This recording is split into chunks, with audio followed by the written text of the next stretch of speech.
Oke, bismillahirrahmanirrahim. Assalamualaikum warahmatullahi wabarakatuh. Perkenalkan, kami dari kelompok 7, Epidemiologi Kecelakaan, kelas Epidemiologi 2025, akan mempresentasikan hasil analisis kami, yaitu analisis artikel ilmiah yang berjudul Association Between Alcohol Consumption, Marijuana Use, and Road Traffic Injuries Among Commercial Motorcycle Riders, a Population-Based Gas Control Study in Dar es Salaam, Tanzania.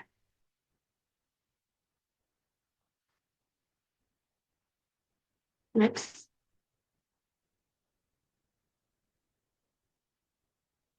Oke, berikut ini adalah anggota kelompok kami. Ada saya, Nata Kamila, dengan NIM belakang 004. Saya Nabila Wildanova dengan NIM akhir 007. Saya Nindya Paramita dengan NIM akhir 043. Saya Naim Hafsah Safila dengan NIM akhir 128. Saya Nabila dengan NIM akhir 133. Saya Cifta Azara dengan NIM akhir 144. Saya Syasikari Cita dengan NIM terakhir 168. Baiklah, kemudian kami akan menuju latar belakang.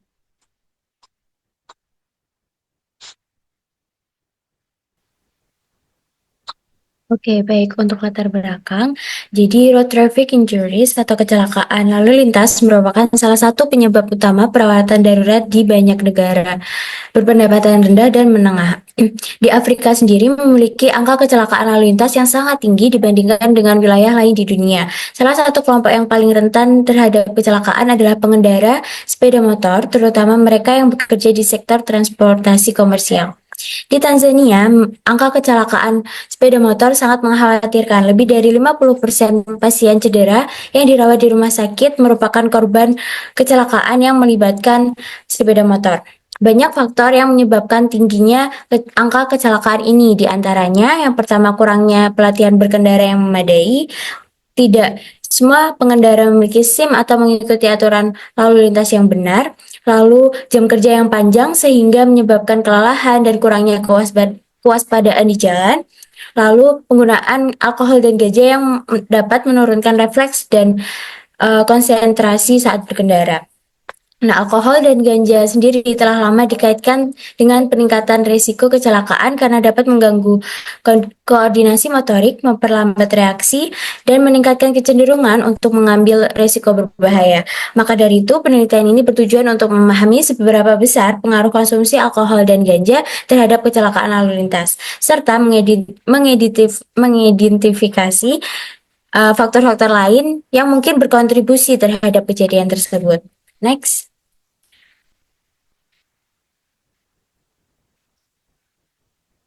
Selanjutnya ada identifikasi variabel. Next. Dalam penelitian kali ini, variabel independen yang ada adalah konsumsi alkohol dan penggunaan marijuana atau ganja. Lalu variabel dependen ada kecelakaan lalu lintas atau road traffic injuries pada sepeda motor komersial. Lalu terdapat variabel confounding, yakni faktor sosiodemografi, meliputi usia pengendara, status pernikahan, dan tingkat pendidikan. Lalu ada drive-related factors, yakni kepemilikan dan kepatuhan terhadap SIM, pengalaman berkendara, dan riwayat kecelakaan sebelumnya. Lalu risky driving behavior, yakni mengemudi dengan kecepatan tinggi, menerobos lampu merah, atau melawan arus, lalu terdapat berkendara tanpa menggunakan helm atau pelindung lainnya. Lalu yang terakhir ada work-related factors, yakni jam kerja yang panjang yang dapat menyebabkan kelelahan, tekanan ekonomi yang memaksa pengendara bekerja tanpa istirahat yang cukup, dan yang terakhir sistem pembayaran berbasis jumlah penumpang atau jaraknya yang ditempuh untuk mendorong pengendara untuk melaju lebih cepat. Next.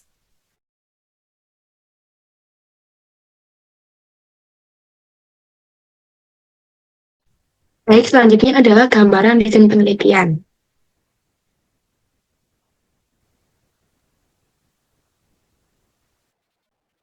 Baik, di sini masuk ke dalam gambaran desain penelitian. Jadi penelitian ini merupakan penelitian menggunakan metode kasus kontrol yang dilakukan di kota Dar es Salaam, Tanzania menggunakan wawancara terstruktur. Untuk populasi dari penelitian ini adalah ada populasi kasus dan kontrol. Untuk populasi kasusnya berjumlah 164 pengendara sepeda motor komersial yang mengalami road traffic injuries atau RTIs dan perawatan di rumah sakit terpilih. Kemudian untuk kelompok kontrolnya berjumlah 400, yaitu 400 pengendara sepeda motor komersial yang tidak mengalami road traffic injuries dan mendapatkan perawatan di rumah sakit selama 6 bulan terakhir. Next.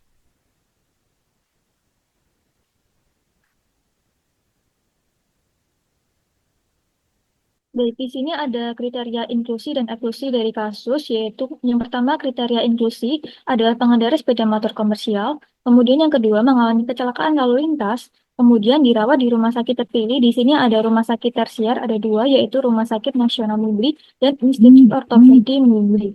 Kemudian juga tiga rumah sakit rujukan regional utama, yaitu Mulaya Namala, Temeke, dan Amana di kota Dar es Salaam, Tanzania.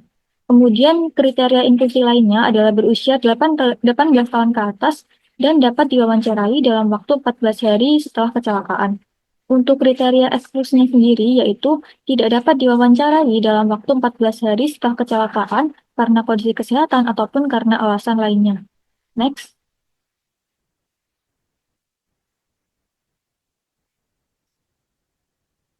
Berikutnya untuk kriteria inklusi dan eksklusi dari kelompok kontrol. Untuk kriteria inklusinya adalah pengendara sepeda motor komersial tidak mengalami kecelakaan lalu lintas yang memerlukan perawatan di rumah sakit selama 6 bulan terakhir dan berusia 18 tahun ke atas.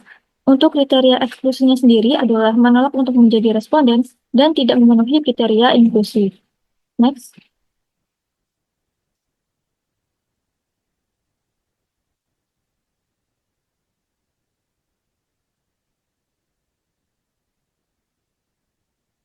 Baik, berikutnya di sini ada penentuan sampel. Jadi untuk menentukan sampel ini menggunakan perangkat lunak statistik OpenAPI versi 3.0 dengan jumlah minimum responden sebanyak 495 responden dengan rincian 165 kasus dan 330 kontrol.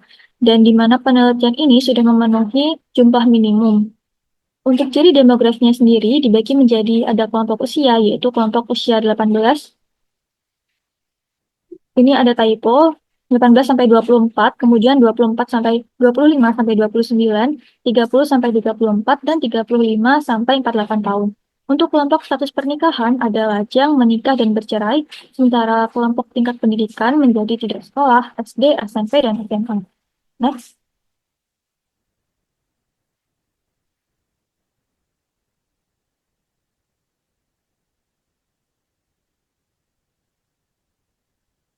Untuk instrumen pengukurannya sendiri, di sini menggunakan instrumen audit atau identifikasi penggunaan alkohol. Kemudian setelah menggunakan audit dilanjutkan dengan pengukuran penggunaan obat psikoaktif atau ganja. Kemudian untuk yang terakhir yaitu gambaran desain penelitian metode analisis data. Di sini menggunakan statistik deskriptif, yaitu uji square untuk menganalisis perbedaan karakteristik kelompok kasus dan kontrol. Kemudian dilanjutkan dengan uji regresi yang digunakan untuk menganalisis hubungan dan pengaruh antara konsumsi alkohol, penggunaan ganja, dan kejadian kecelakaan lalu lintas atau RTI. Next.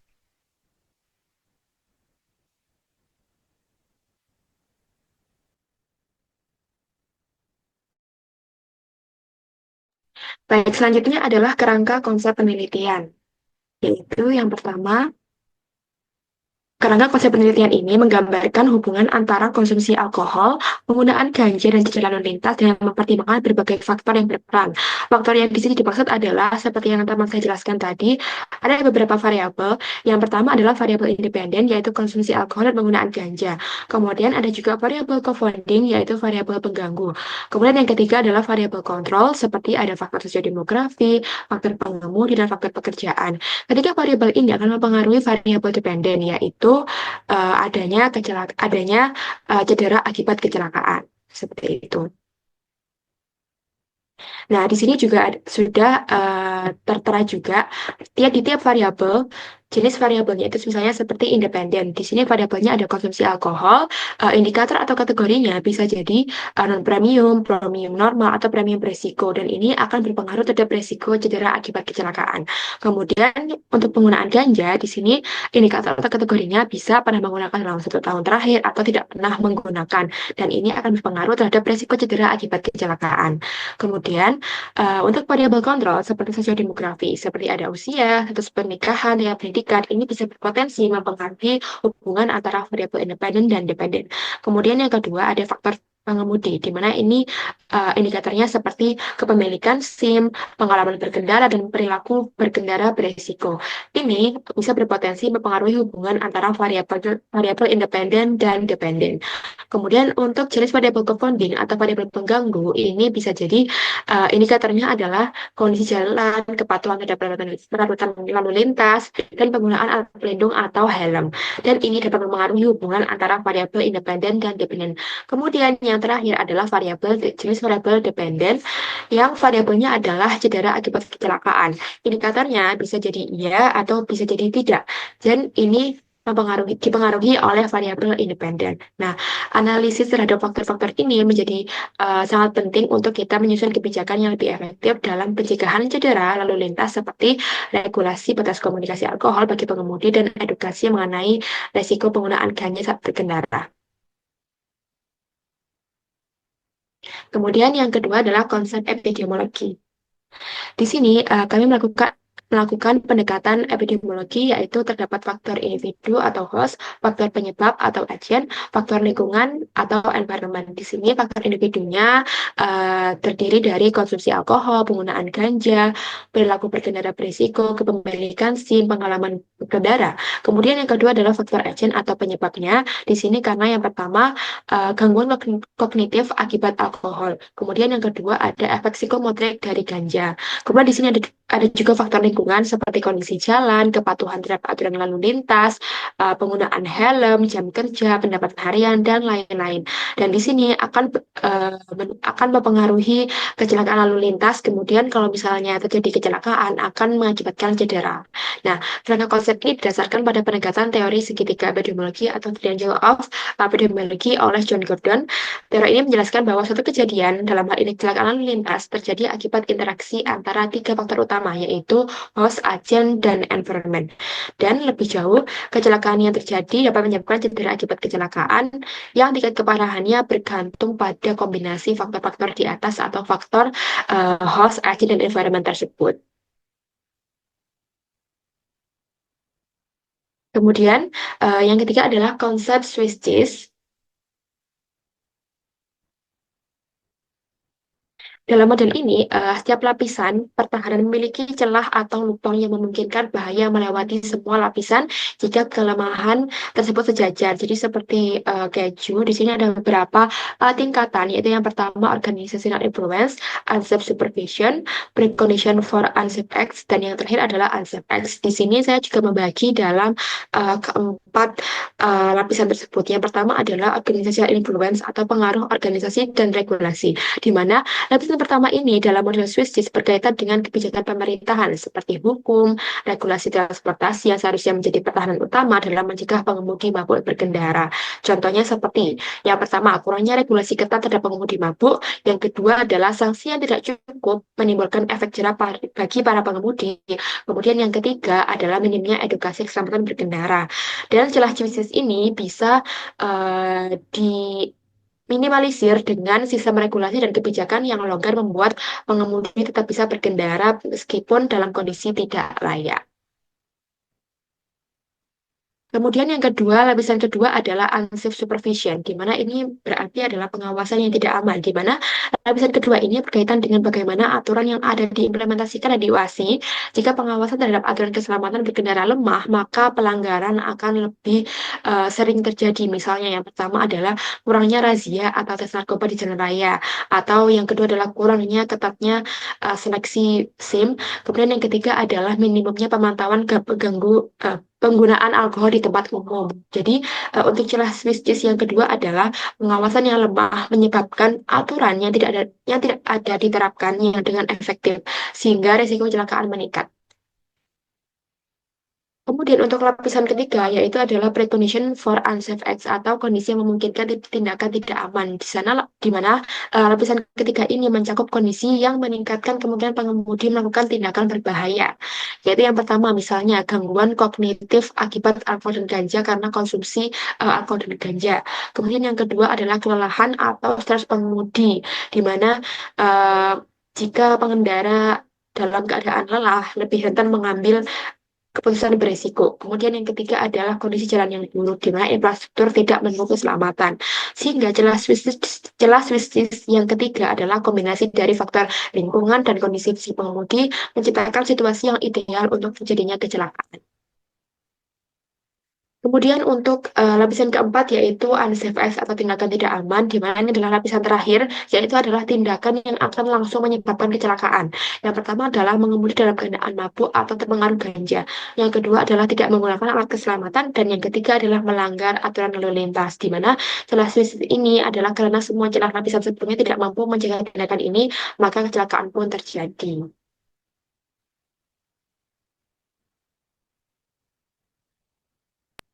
Berikutnya adalah konsep domino Heinrich. Next.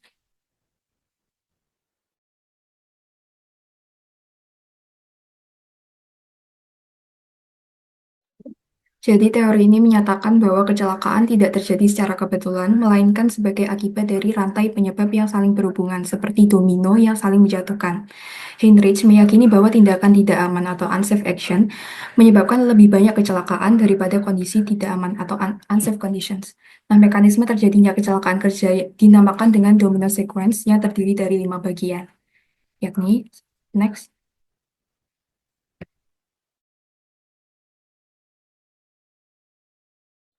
Yang pertama ada faktor keturunan dan sosial, yaitu faktor ini mencakup kondisi sosial dan kebiasaan yang mempengaruhi perilaku individu dalam berkendara. Dalam artikel ini, mayoritas pengendara motor komersial adalah pria muda dengan pendidikan rendah dan kurangnya pelatihan formal. Yang kedua adalah fault of person. Dalam artikel ini, pengonsumsian alkohol dan ganja oleh para pengendara adalah bentuk perilaku berisiko yang berkontribusi terhadap kecelakaan.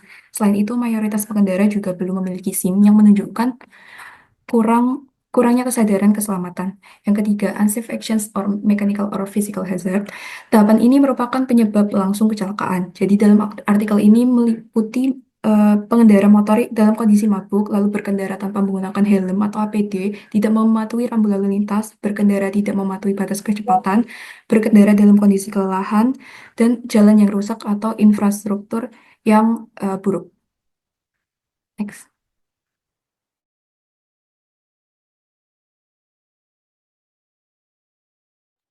Yang keempat ada accident. Jadi jika faktor-faktor di atas tidak dikendalikan, kejadian kecelakaan akan terjadi.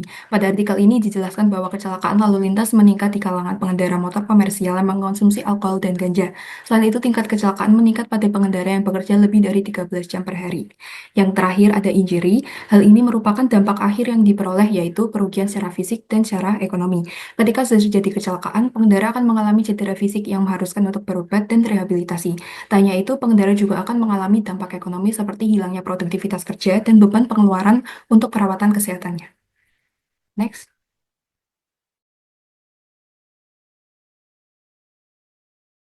Berikutnya adalah konsep Bird and Loftus. Teori Bird and Loftus tahun 1976 merupakan pengembangan dari teori domino Heinrich yang menekankan pada kerugian akibat kecelakaan kerja serta pentingnya pengendalian faktor penyebab kecelakaan. Teori ini memperbarui urutan domino untuk mencerminkan hubungan manajemen dengan sebab dan akibat dari semua insiden. Next.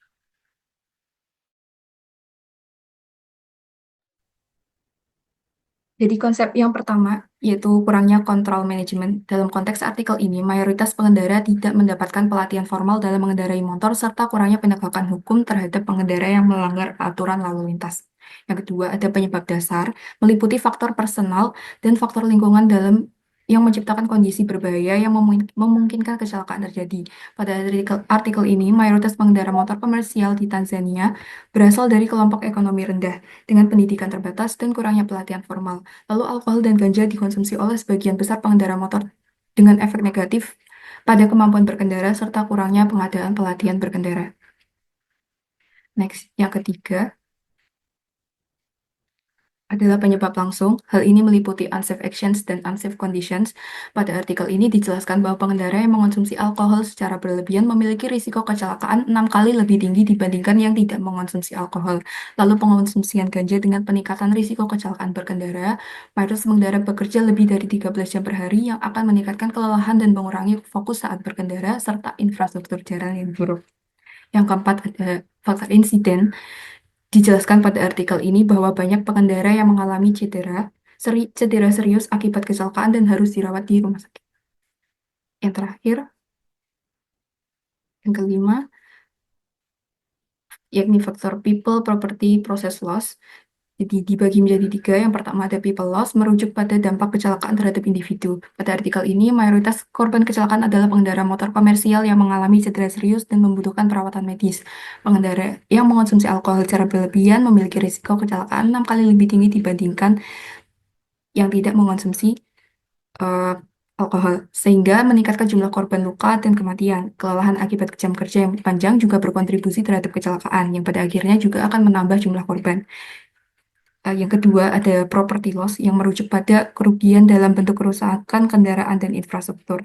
Pada artikel ini dijelaskan bahwa kendaraan yang digunakan oleh pengendara akan mengalami kecelakaan yang berdampak pada kerusakan. Selain itu, kecelakaan juga berdampak pada kerusakan jalan dan infrastruktur lalu lintas. Yang terakhir, next ada process loss yang merujuk pada gangguan terhadap operasional bisnis, perekonomian, dan layanan publik akibat kecelakaan. Dalam konteks artikel ini, pengendara motor komersial yang mengalami kecelakaan kehilangan pendapatan, dan keluarga korban mengalami dampak ekonomi, serta beban biaya perawatan, dan juga lalu lintas yang terganggu, atau layanan publik yang akan terganggu.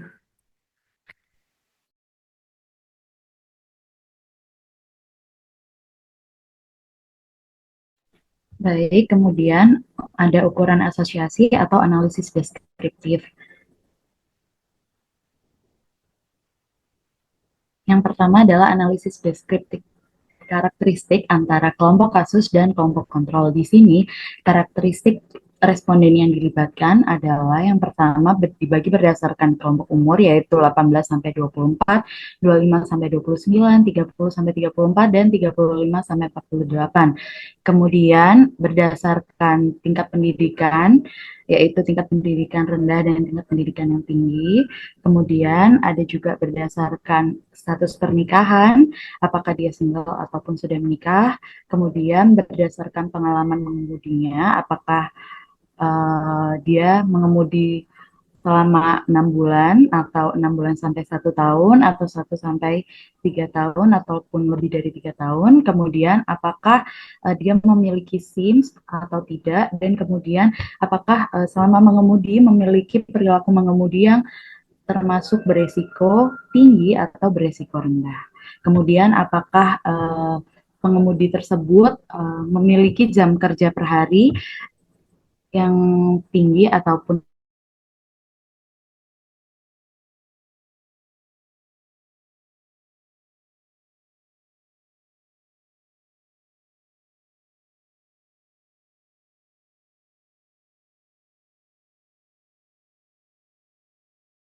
%, sedangkan pada kelompok kontrol mayoritas berusia 25 sampai 29 tahun sebanyak 44,5%.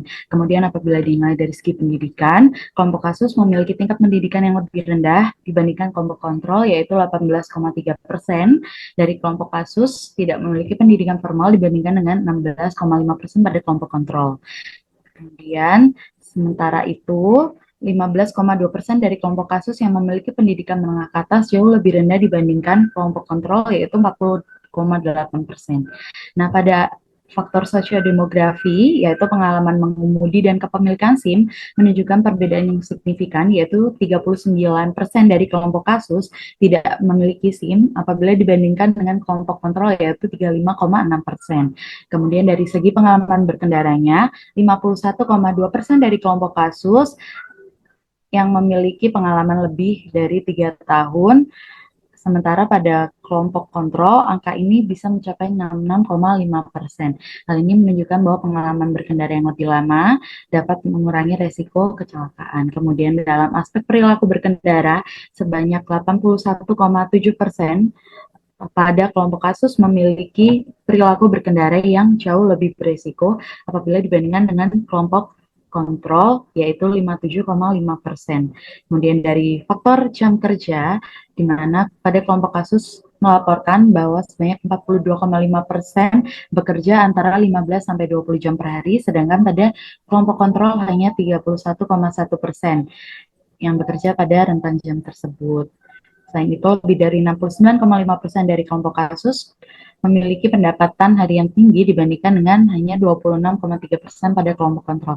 Dari hasil analisis deskriptif ini juga terlihat bahwa usia yang lebih muda, tingkat pendidikan yang lebih rendah, pengalaman berkendara yang lebih singkat, serta kebiasaan berkendara yang beresiko tinggi merupakan faktor yang lebih umum ditemukan pada kelompok kasus apabila dibandingkan dengan kelompok kontrol. Perbedaan ini juga menunjukkan bahwa faktor-faktor tersebut dapat berkontribusi terhadap peningkatan risiko cedera lalu lintas pada pengendara sepeda motor.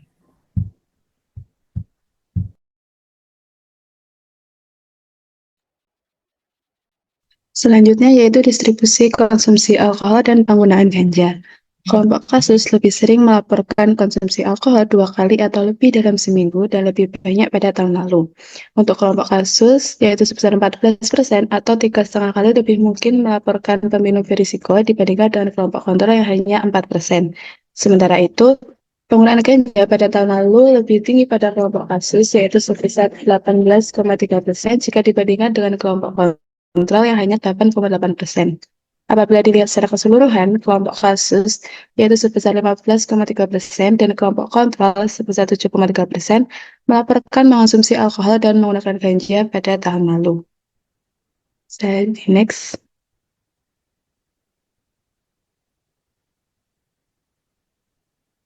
Selanjutnya yaitu hubungan antara konsumsi alkohol, penggunaan ganja, dan cedera lalu lintas. Dari tabel tersebut dapat diketahui bahwa kemungkinan cedera lalu lintas hampir 6 kali lebih tinggi pada pengendara motor yang mengonsumsi alkohol secara berisiko jika dibandingkan dengan orang yang tidak mengonsumsi alkohol. Setelah dilakukan penyesuaian terhadap karakteristik sosial demografi, pengalaman mengemudi, dan faktor pekerjaan, risiko tersebut tetap tinggi sekitar 4 hingga 5 kali lebih tinggi jika dibandingkan dengan orang yang tidak mengonsumsi alkohol. Namun setelah melakukan pertimbangan terhadap semua faktor tersebut, risiko cedera lalu lintas masih signifikan tetapi lebih rendah yaitu sekitar 2,42%. Sementara itu, untuk pengendara motor yang menggunakan ganja dalam 1 tahun terakhir memiliki risiko 2 kali lebih tinggi mengalami cedera lalu lintas jika dibandingkan dengan orang yang tidak menggunakan ganja. Terjadi penurunan risiko setelah disesuaikan dengan perilaku berkendara berisiko menjadi 1,77 kali lebih tinggi. Namun, setelah melakukan pertimbangan dengan faktor lain, hubungan antara penggunaan ganja dan cedera lalu lintas ini menjadi signifikan.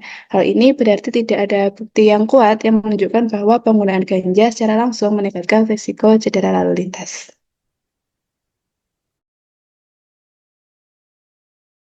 Oke, selanjutnya itu kesimpulan. Boleh di next.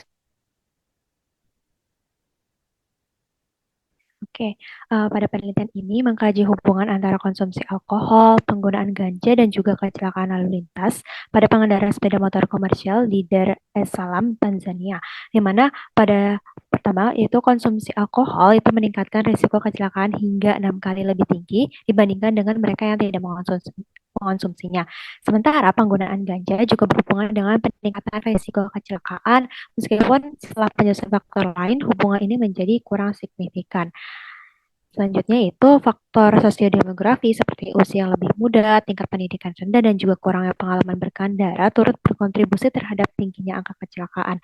Nah, faktor-faktor lain seperti jam kerja yang panjang, perilaku berkendara beresiko, dan kurangnya regulasi serta pengawasan terhadap konsumsi alkohol dan juga narkoba bagi pengendara juga turut memperburuk situasi. Dan selanjutnya, boleh di next. Untuk konsep epidemiologi yang digunakan itu meliputi teori segitiga epidemiologi, teori Swiss cheese, teori domino Hentich, dan juga teori Bird and Malthus. Itu menunjukkan bahwa Kecelakaan terjadi akibat kombinasi dari berbagai faktor individu, penyebab langsung, serta kondisi yang tidak mendukung keselamatan berkendara. Nah, oleh karena itu, diperlukan langkah-langkah pencegahan termasuk penerapan regulasi ketat mengenai konsumsi alkohol dan juga narkoba bagi pengendara, peningkatan pengawasan melalui razia dan juga tes narkoba, serta kampanye keselamatan berkendara untuk meningkatkan kesadaran pengendara. Nah, selain itu juga regulasi mengenai jam kerja pengendara juga perlu diperketat guna mengurangi resiko kelelahan yang dapat meningkatkan kemungkinan kecelakaan. Nah, oleh karena itu, diperlukan upaya terpadu dari pemerintah, masyarakat, dan juga sektor terkait untuk menerapkan kebijakan yang lebih efektif dalam mengurangi kecelakaan lalu lintas di kalangan pengendara sepeda motor komersial. Boleh next.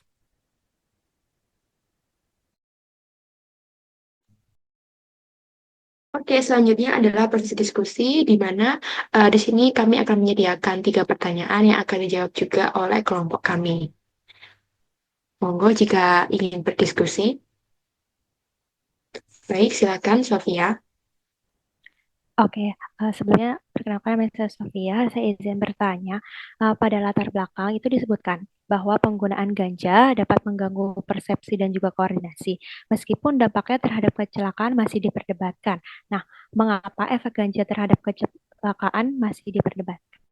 Terima kasih.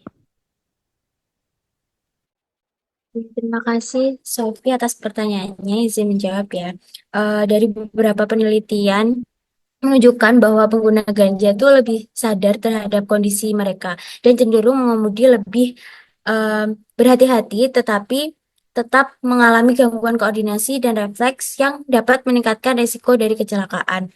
Selain itu, tingkat toleransi individu terhadap ganja itu juga bervariasi. Hal ini membuat hasil penelitian tidak selalu konsisten, gitu. Apakah menjawab? Sudah menjawab, terima kasih. Oke. Baik, selanjutnya monggo jika ada yang ingin diskusi kembali. Ya, silakan Naila. Saya izin bertanya, apabila berbicara tentang regulasi, apakah regulasi terkait konsumsi alkohol bagi pengendara di Tanzania itu sudah cukup ketat? Terima kasih. Oke, baik saya izin menjawab. Nah, saat ini daerah Tanzania ini sudah memiliki peraturan mengenai batas kadar alkohol dalam daerahnya atau biasa dipanggil BAC seperti itu. Dan namun tetapi penegakannya itu masih cukup lemah sehingga masih banyak orang yang melanggar peraturan tersebut. Sehingga ini pun juga karena minimnya razia atau kurangnya alat tes alkohol dan juga serta sanksi yang cukup ringan bagi pengguna jalan atau pengguna alkohol tersebut sehingga membuat aturan ini itu kurang efektif dalam mencegah pengendara mabuk seperti itu. Apakah menjawab?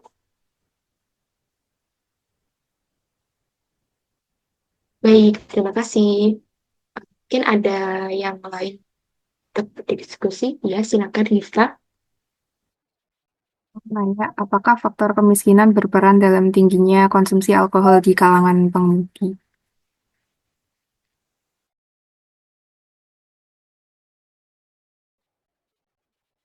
Baik, izin menjawab. Jadi, jawabannya adalah iya dalam faktor kemiskinan ini dapat berpengaruh terhadap konsumsi alkohol di kalangan pengemudi. Karena dalam banyak kasus ini, pengemudi dengan pendapatan rendah itu dapat lebih rentan terhadap stres dan tekanan kerja, di mana hal ini itu bisa mendorong mereka untuk mengkonsumsi alkohol sebagai bentuk pelarian. Nah, selain itu, edukasi tentang bahaya alkohol dan ganja itu biasanya juga lebih rendah di kalangan masyarakat yang berpenghasilan lebih rendah. Apakah menjawab? Sudah menjawab, terima kasih.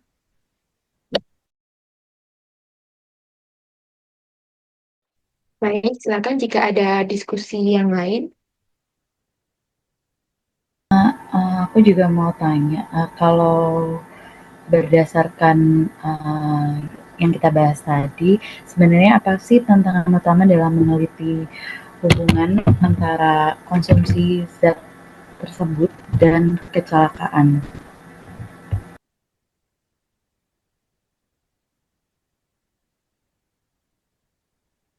Baik, untuk tantangan tersendiri itu adalah akurasi data, di mana mungkin bisa jadi pengendara itu tidak jujur atau tidak berkata dengan benar jikalau ada pertanyaan atau ditanyai tentang konsumsi alkohol atau ganja gitu. Jadi dan juga selain itu sulit untuk membedakan apakah kecelakaan ini murni terjadi karena zat tersebut atau karena faktor lain atau faktor compounding lain tadi seperti kondisi jalan atau kendaraan. Kurang lebih seperti itu. Anggap. Oke, berarti lumayan ada tantangan tersendirinya ya. Terima kasih, cukup menjawab. Baik, mungkin kurang lebih sudah cukup sesi diskusi dari kelompok kami.